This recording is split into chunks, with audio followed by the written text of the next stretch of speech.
Hi, and welcome back to Thone's Psalms Nibbles number 132. God eternally lives in Zion. We're going to be reading Psalm 132 verses 1 through 9, which I believe is the entire psalm.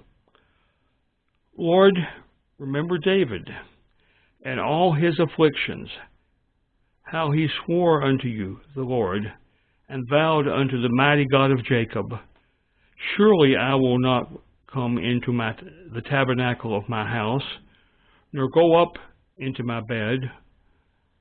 I will not give sleep to mine eyes, nor slumber to mine eyelids, until I find out a place for the Lord,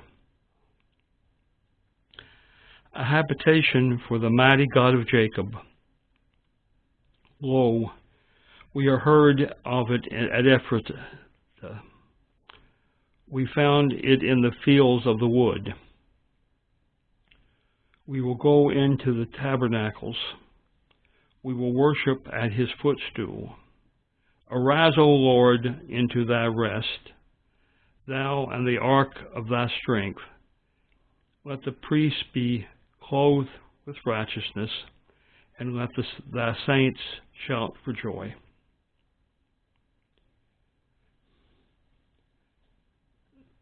Well, the conclusion of all this is the Lord lives in the most holy place, and we understand all that.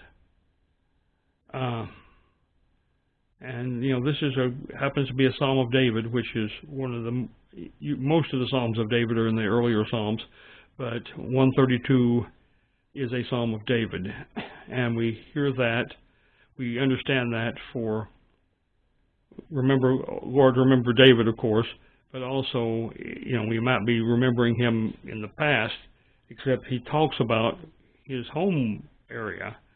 We heard it at Ephrathah, which is the region where Bethlehem is located, and that's where he was. And it all talks about things which relate to that. Why is this in the Bible? It stresses the relationship between the Lord and the Holy Land. And that is a strong theme throughout the Bible. And, we can go way back in the Old Testament, and this was the same mountain that he sent Abraham to slay Isaac there, and then provided the substitution. It's the same place that the king of Salem came, and Abraham gave gifts to. It's there's a lot of history there that is important.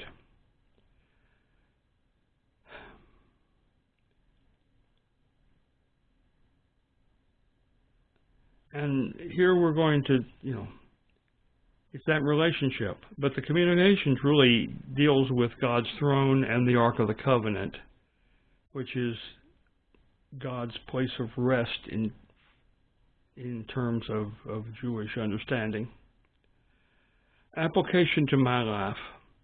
The Ark of the Covenant is God's throne on earth, and its proper place is in the Holy of Holies, in the sanctuary of God. I don't think anybody's going to argue about that. We can relate this to the fact that if we are not in a relationship with God, such that He is on the throne of our lives, then probably we will not be living a successful life. And let's just picture that for a moment. The throne of our lives, that is, if He's not first in our love, then we're probably not doing very well. Note, the ark belongs in Jerusalem, because so much of the Israelite link to one another comes from the fellowship of the pilgrimages to Jerusalem for the feast days. Think about that. You know, even though Israel is a fairly small country, and not counting those places where people have gone, the Jews had gone. It's a small country, and sometimes families only got together, or friends only got together in Jerusalem on these feast days because they had to go there, so many times a year. I think 4 times a year. So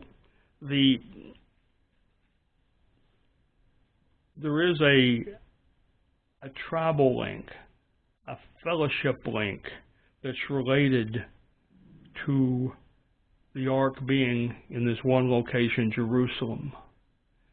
And if you think about it, some of the wars, really, the wars between the northern kingdom and the southern kingdom were a result of the northern kingdom creating 2 other places of worship. And so it's convenient that we can go worship there or there or there.